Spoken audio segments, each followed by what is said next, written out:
Hello, and welcome to or welcome back to Lauren's Legends. Today's story is one of the most incredible survival tales against every odd imaginable. It is a narrative of a father and daughter's love that refuse to give up on each other. And it is a gruesome story about one of the most horrific grizzly bear attacks in history, and how this father and daughter escaped what was for sure their own death sentences. If you enjoy scary stories, that is all this channel is about. I highly recommend you liking, commenting, and subscribing for the many, many more that are to come.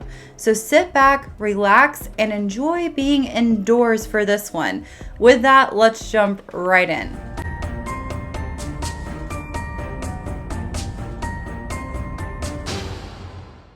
Jenna Otter had just graduated from high school, and her dad, 44-year-old Johan Otter, who was originally an immigrant from Holland, could not be prouder of his little girl that was growing up so fast.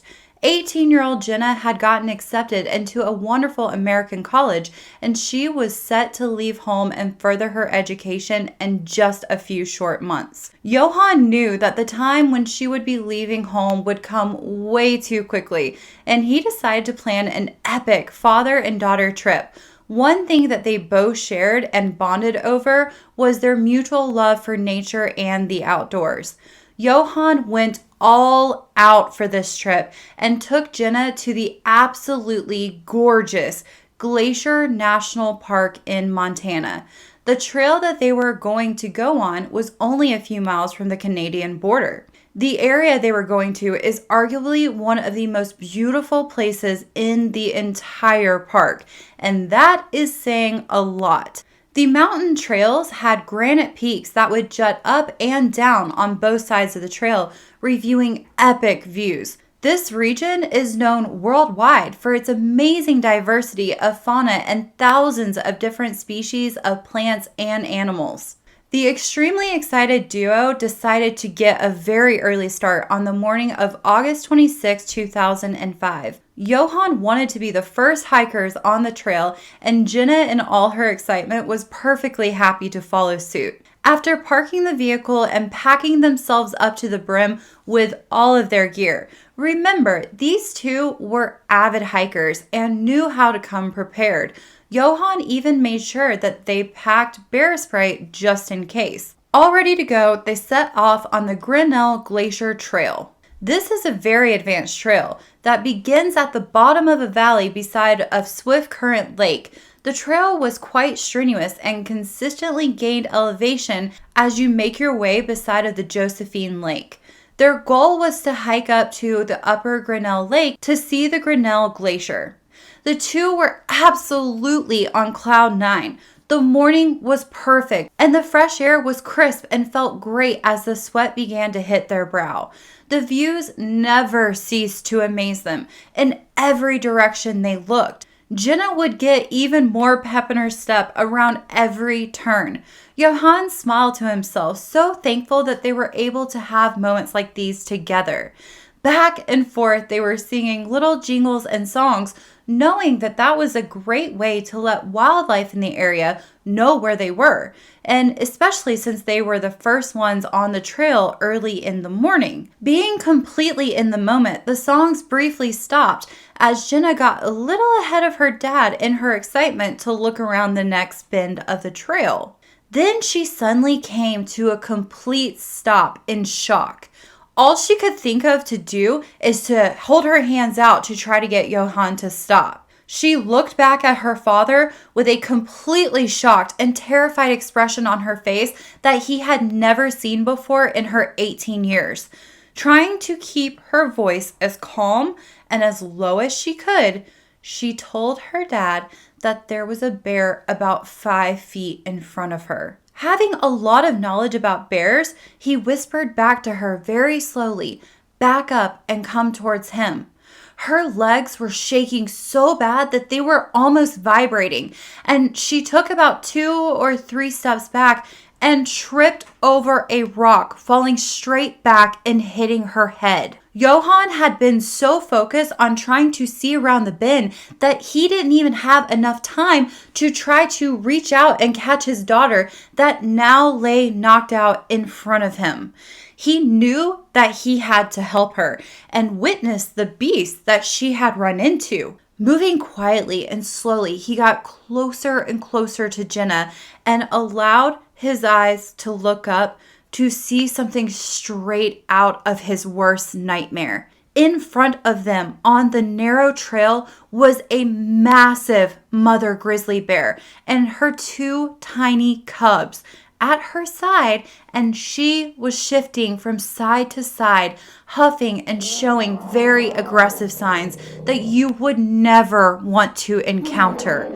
Johan tried to move as slow as he could to Jenna when the mother bear lunged at him with such speed that Johan's mind couldn't process it until she was biting down on his leg with her huge teeth and sharp claws ripping into his right thigh.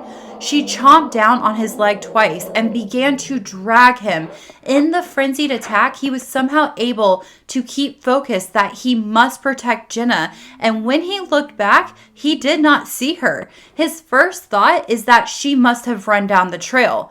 Thankful that she could get to safety, he turned his focus onto himself surviving. And as soon as the bear released her bite, and knowing that she was just going to try to bite him in another place, he rolled over and lunged off the trail. He tumbled through many bushes and came to a stop after falling close to 25 feet. As he hit the ledge, he struggled to not lose conscience and became quite disoriented. During the attack on her father, the noise had roused Jenna and she had regained consciousness. Looking around her, she saw that in the struggle, several things had fallen out of her dad's pack. One of those things was the can of bear spray. She shuffled across the gravel and rocks that lined the trail and quickly grabbed the can. She pointed the can in the direction of the bear and pressed down. But to her horror, nothing happened. Panicking, she realized that the safety was still on, and with her hands shaking as hard as they were, she could not get the safety off. She could hear the sounds of the bear coming back towards her, and miraculously, her father somehow knew that she was there, and she could hear his voice from the side of the mountain. His terror was evident in his voice, and he was yelling at her to jump off the cliff.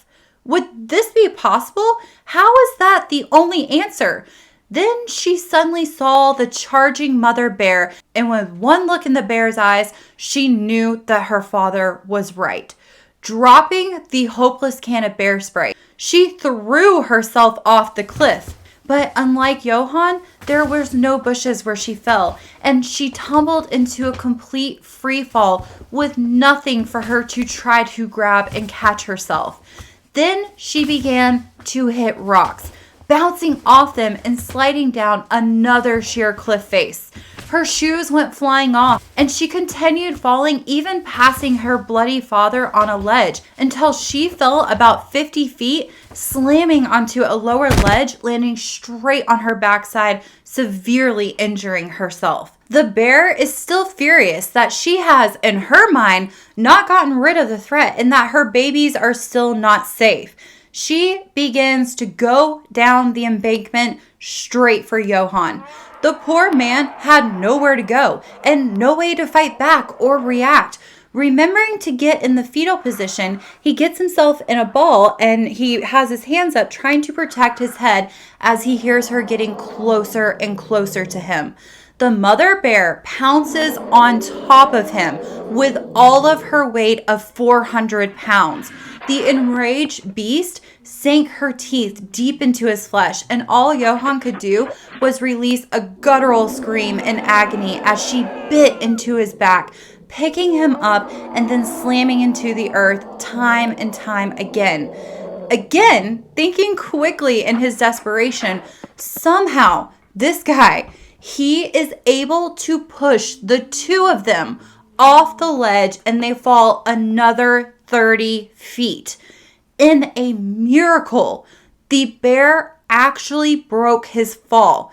But this action had sent the already enraged Grizzly into a crazed attack. The bear bites into his skull, and as he reaches up to cover his head, she uses her large claws to rip at her arm. She was determined to end this perceived threat here and now. Johan could actually hear his own skull beginning to crack and his own muscles and tissue ripping. He then heard his own neck bones popping.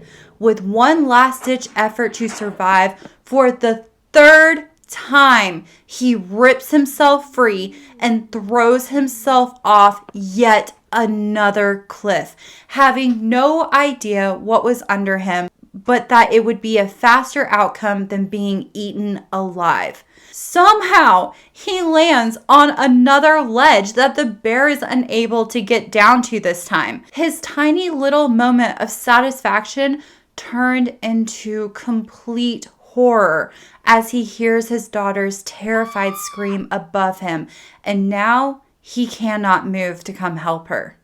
You see, while everything had been going on between Johan and the bear, the terribly injured Jenna had been on that ledge.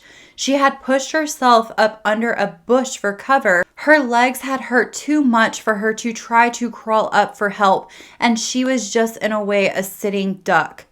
The angry bear was still in a frenzy and followed Jenna's scent and was now charging up the mountain directly to her. Immediately, the bear rushed straight to her head and chomped down on it. Instinct kicked in, and Jenna reached up and grabbed the grizzly's face on both sides and hung on as the bear began to thrash her around like a rag doll. Surprisingly, this is one of the things that probably saved her life, because when she went with the bear's movements, it kept her neck straight enough and saved it from breaking during all of the thrashing around. The bear releases her head and then sunk its huge teeth into her shoulder, continuing the thrashing movements. Jenna did the smartest thing in this situation and went completely limp and pretended to be dead. Finally, the fury of the mama bear begins to subside as she believes that she has removed all of the threats from her babies and slowly meanders away from Jenna and up the mountain, all the way back up to her cubs. Seconds pass, then minutes, and then what seemed like forever. Jenna laid there, too scared to even breathe deep, scared that the bear could still be watching her, and even more terrified about what state her loving dad could be laying in underneath her.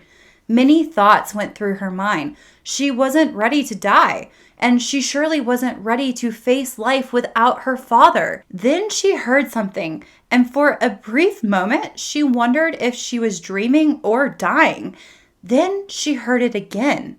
Her dad was calling her name. Her dad was calling her name. He was alive. She was alive. She responded back as strongly as she could and let him know that she was still holding on. Johan had been laying very still, very much like his daughter, and he had waited so long to call out because of the fear of calling out, and his little girl not responding was almost too hard to come to terms with. When he heard Jenna's voice, it was as if it pulled him out of this fog. She was alive, he was still alive, and now he had to get them out of this horrific situation. He needed to take stock of how badly injured he was so he could help her. He reached up and could feel his own skin and tissue hanging down across his face.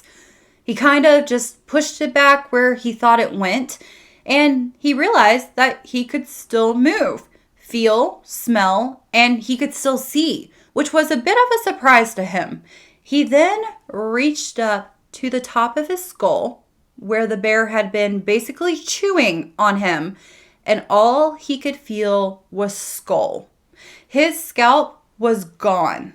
Thinking quickly, he took his jacket off and wrapped it around his head to keep dirt out of it and to not lose as much blood. He could also feel that he didn't have as much movement in his right arm, and when he looked down at it, he could see his muscles moving through a large hole. But he knew that he had to do whatever it would take to get Jenna to safety. This man that had been brutally attacked by a mother grizzly bear all over his body and had fallen down 3 different cliff faces began to slowly put one hand and then one foot in front of the other and slowly started to climb up the cliff to get to Jenna. Finally, after what seemed like an eternity, he was able to pull himself up onto the ledge that Jenna was on, and even though he knew he was badly hurt, he couldn't see himself, but he could see poor Jenna. Jenna had begun to go into shock, and the trauma of what happened had made her freeze up. When she was with her father again, she began to regain her senses and began to reach up to where she was feeling the most amount of pain to find a gaping hole at the base of her skull. She then began moaning in intense pain. Johan tried to help her to get up, to move, but she just couldn't. Little did they know, she had broken her back in 2 places during the fall. And I will say, random fact, I have also broken my back in 2 places. And I can relate to not knowing that you're injured, but not understanding how severe it is. When you injure your back in this area, your spinal column tries to protect itself and everything just tightens up very quickly. It becomes rock hard. So they both knew that they were currently stuck, and in their conditions, there was no way to hike all the way back to the trail, up the cliff, and then another 4 miles back down to the car to then get to safety. Johan was determined to still try to get help and decided to still try to continue to climb up little by little at a time. But he began to feel the exhaustion and the blood loss taking its toll, and the adrenaline was beginning to wear off. They sat on their own different ledges, like Jenna was right here and Johan was up here, and it seemed like ages until they finally heard other hikers coming down the trail above them. Both Johan and Jenna began screaming for help, full well knowing that their lives depended on these strangers to help them. Jim and Kathy Knapp had been having an amazing morning and were thoroughly enjoying their honeymoon, laughing and lovingly stopping every few turns to take a ton of pictures until they heard faint noises in the distance. Curiously, they both decided to head into the direction of the cries, and as they grew closer, the desperation in the voices were clearly calling for help, and they could tell it was a life or death situation. Kathy was a runner and Jim was a much better at climbing, and they quickly, right then and there, made the decision to save these people's lives. Sharing a quick kiss, Kathy turned and ran away down the trail as fast as her legs could carry her. Jim carefully began to climb down to the injured people. He had to hold on to bushes and boulders to not slip himself. Somehow Jim actually came across Jenna first, even though she was further down the cliff, and immediately his stomach sank at the sight in front of him. But he did his best to not show it. He immediately blurted out that help was on the way and everything would be okay. All Jenna could say is, "How is my dad?" His stomach sank even more than he knew was possible when the gravity of the situation truly began to dawn on him. Jim decided to take off his jacket and wrapped it around her, seeing that she was shivering, and assured her that he was going to go look for her dad right now, and repeated that help is on the way. Shaking his head as he begins to climb back up the cliff, how is it so much harder to go up than it is to come down? He was also thinking about how grateful he was that his new wife was a very fast runner. As he climbs up, he begins to see blood smeared all over boulders and makes the unsettling choice to follow it. He then sees Johan, a sight that was worse than he could have ever thought to see, and knew that this man had already passed. He couldn't even bring himself to look directly at him. Then, suddenly, The man that he was sure was dead spoke. This caused Jim to almost jump out of his skin and fall down the cliff himself. Jim then scrambled down to him and tried to bandage him the best he could. Really, he was just trying to keep himself busy so he wouldn't pass out from seeing the sight in front of him. Once he was confident that he could not do anything further at the moment to help him and needing a mental break, he let Johan know that he was going to go and check on Jenna again. Making his way back to her, he informed her that her father was still hanging on above them and he tried to give her water. To his shock, when she went to drink it, the water began to come out of her cheek where it had been torn open in the attack. During this time, Kathy was running her heart out, and she was almost 4 miles down back to the trailhead when she ran into a park ranger. She tried to blurt out the whole situation, but had to stop and breathe for a moment before she could get it out. Immediately, the park ranger phoned in for a life flight helicopter.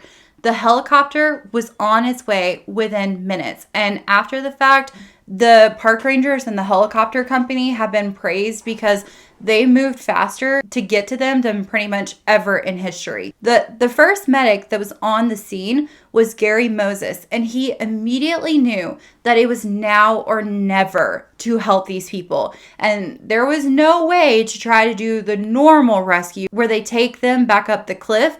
And they decided right then and there it was going to be a very dangerous air rescue. These rescues are so dangerous because there's different air masses with, the mountains, like the air will jut up against them. But they knew that that was their only choice to even attempt to help these people. To show how strong and courageous Johan was, he could tell that it was hard for others to look at him, and he could feel the tension in the air. And before they lifted him up, he turned to the medic and said, it's a really good thing that I wore clean underwear today, making everyone around chuckle in an impossible situation. Once at the hospital, there were many surgeries and a long road of recovery to come. Johan had a total of 26 major wounds, and 70% of his scalp had been removed. The right eye orbital is the bone that holds your eye in place, had been broken severely, and he had also had a crushed C2 vertebrae in his neck. Jenna also had several broken bones, including the 2 in her back, and had very deep cuts all over her body, especially in her face and cheeks. A plastic surgeon offered to help her fix it, and this extremely strong girl decided against it. She wanted the scars to help remind her of the struggle, the survival, and to always thrive. As if Johan wasn't already strong enough, he was determined to be healthier and stronger than ever in his second chance in life. This Superman somehow found the strength to run a marathon less than 6 months after the attack, and he finished it in less than 4 hours. It's just baffling. That's insane. Jenna went on to complete her medical studies at both UC Irvine and Columbia University. Still today, she works with urgent care patients, giving back to others as they gave to her. In the years to come, the father and daughter team decided to go back and hike the same trail. They were determined to recover mentally and not let this nightmare take away the beauty and the magic of the trail that they love so deeply. They also decided to not put down the bear that had attacked them because she was just doing what a bear does, and her only motive was to protect her cubs. Every year, Glacier National Park averages 1 or 2 non-fatal bear attacks. This sounds like a lot, but in reality, that is a low number because the park is littered with grizzlies. Since 1967, the park has recorded a total of 10 fatal bear attacks. With more and more people visiting the gorgeous national parks, there is always the risk of less educated hikers encountering these majestic animals. I am a hiker, and I personally live in an area that has several black bears in it. And when I am on a trail, I download music on my phone, and I always have it playing as loud as I can. This is one of the best ways to not surprise a predator. And if I forget to continue singing when I constantly am looking at every single tree and I'm like, that's pretty, that's pretty, that's pretty, this will always be playing in the background so I don't have to worry about it. If you do unfortunately encounter a bear, always remember, if it's brown, get on the ground. If it's black, loudly attack. If it's white, good night. What I mean by that is with a grizzly, a brown bear, make no aggressive movements. Either lay on your stomach or get in the fetal position, protecting all of your vital organs and your head, and play dead. With a black bear, put your arms out and look as big while talking loudly as you can, and actually move to the side, because if you move forward, it can be seen as aggressive. But if you move to the side, you look like something they don't want to mess with, and you're not aggressively moving towards them and yell a lot because they don't like that. And the bigger you look, the more of a threat you are. If you are with someone else, stand side by side with the arms out. And I do see a lot of black bears. I got a neighbor up the street that has them in their yard every day until hibernation. And why I say with a polar bear, just good night, is because there's not much you can do. You can try to play dead, but they don't have it. Good luck. That's all I'm saying. If you are attacked with a grizzly bear, stay as limp as you can. With a black bear, fight back. Go for the eyes, punch the nose, anything that you can. This story is a massive lesson to never give up, and that life is so worth fighting for. Even in your worst moments, you can find strength that you never knew you had in you. This story is one that amazed me with their resilience and how they were able to move on with their lives and to continue to thrive. If you took something from this story, please do not forget to like, comment, and subscribe. Thank you for watching as always, and I will see you in the next one.